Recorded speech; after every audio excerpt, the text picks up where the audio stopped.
Hi, welcome to the Brief Book Reviews channel, otherwise known as An Old Guy Reviews the book that he's read this week. So what's the old guy read this week? Well, the book I've read this week is this one. It's called The Blue Hour by author Paula Hawkins. It's released as a hardback here in the UK on the 10th of October 2024 by Doubleday, and it's the author's fourth book. Follows on from The Girl on the Train, Into the Water and A Slow Fire Burning. All three previous books very well received, and of course The Girl on the Train was made into a film. And, it helpfully tells us on the front of the book from the best-selling author of The Girl on the Train. So we've established who the author is. We know that previous books were dark psychological thrillers, and this one's no exception. So what's it about, I hear you say?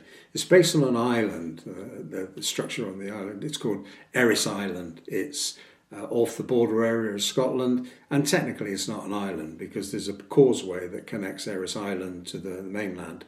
However, because of the tidal structure of that area, it's only passable 12 hours a day, in fact in 2 6-hour chunks. So for 12 hours a day you're completely isolated. It was a home to a famous artist called Vanessa Chapman. Vanessa painted, she dealt in ceramics, she also did sculpture. Very, very famous artist, not necessarily that popular with the press and media because she tended to be a bit tetchy and a little bit arty. However, for the last few years, Vanessa shared her home with a lady called Grace Haswell. In fact, Dr. Grace Haswell. Grace looked after Vanessa in the final years, and when she passed away, Vanessa's home went to Grace. Grace, and there's a cracking description inside the front cover. It says, "It's now home to Grace, a solitary creature of tides, content in her own isolation." And that sums up Grace entirely. She knows she's not the prettiest girl on the planet. And she likes the isolation of the island. She likes being on her own, doesn't want to be disturbed. And in fact, she is a creature of the tide because she sleeps not when you would normally sleep. She sleeps, when the tides favour her, i.e., when the causeway is open and she can get to. When the causeway is not available and she's effectively isolated. So that's when she sleeps. Okay, so Grace has been given Vanessa's home in a will. However, Vanessa's works and her art collection and all her artistic designs have been donated to a Fairbairn Foundation, which was set up by a guy called Douglas Lennox, who Vanessa had issues with and had legal battles with regarding her works. But now, in a will, she's donated her artistic works to the Fairbairn Foundation, and they're based in a place called Fairbairn House. The guy responsible for that collection is a guy called James Becker, and there's a bit of a to and fro going between James and Grace, because he thinks that whilst they've got most of Vanessa's works, there are some that are missing, and he wants to know what's going on. They also want Vanessa's notebooks and drawings because they feel that in order to showcase Vanessa's work, they need to know the thought process that went into some of the designs. And Grace is quite clearly hanging on to some of those works of art, and also some of the notebooks. In fact, most of the notebooks. So we open with that going on with James Becker from the foundation, trying to get more information out of Grace, and Grace basically stonewalling him. This all goes up a gear when James gets contacted by the Tate Modern, a very famous gallery here in London, and they say a bit of a problem with Division 2, the sculptor of Vanessa Chapman.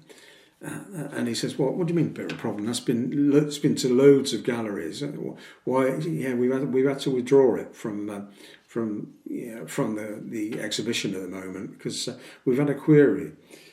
Basically, a forensic anthropologist who was visiting the Tate saw the sculpture and said, "That bone there, where it says that they expected it to be an animal bone."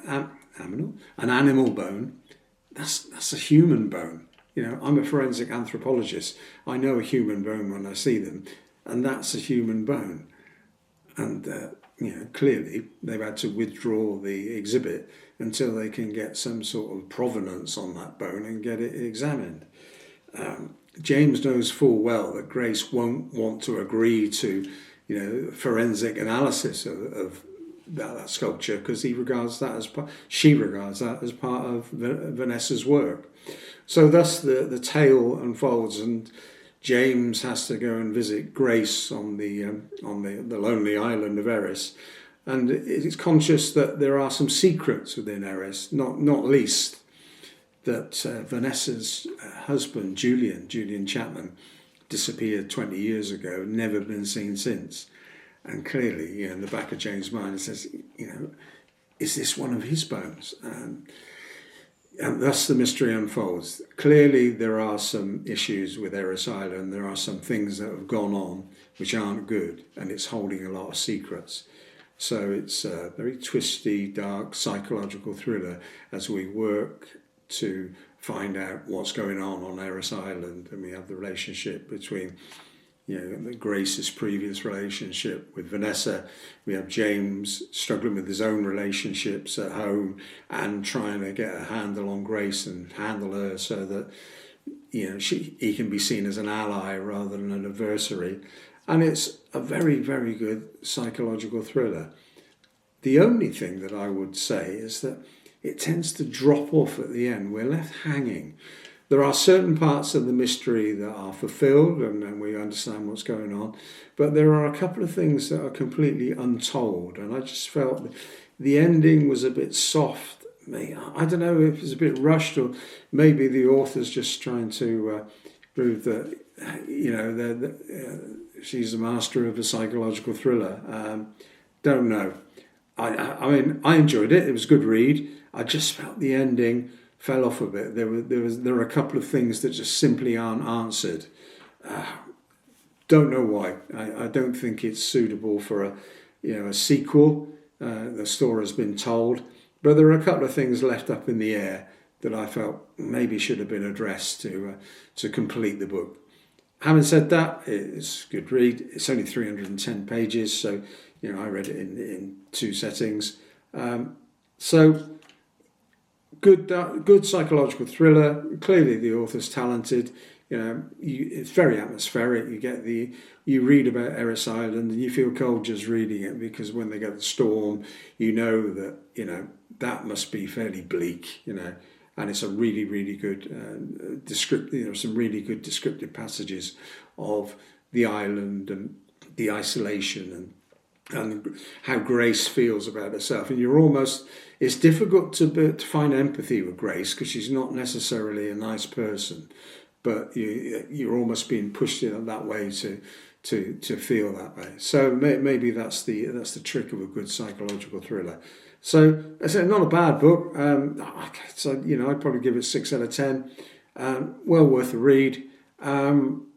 Just as again, I keep repeating myself now, but it's just disappointed with the end. I felt it dropped off far too much, and just a few things left unsolved.